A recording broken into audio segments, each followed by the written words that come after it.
Competition module is a great tool if you want to motivate your workers. Let's check how it works. Click on Add button. The model pops up where you create new competition.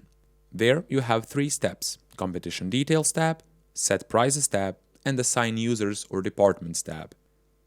In Competition Details, you insert competition title, product group, choose competition version, do you want to create competition for department or for users, choose competition type, highest value or number of sales, date range, and competition goal.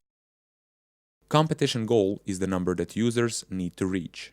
Click Save and Next. In Set Prices, you can insert whatever prize you want to give to the winner. The competition can have 1 or multiple prizes. We will insert 3 prizes in our case. Now click and Assign. In this tab, you should insert all users who you want to participate in the competition and click Save.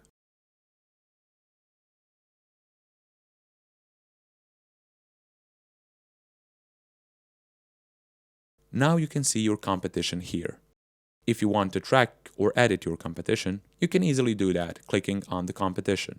There you can see competition details, prizes, names of users, rankings, and the top positioning in real time.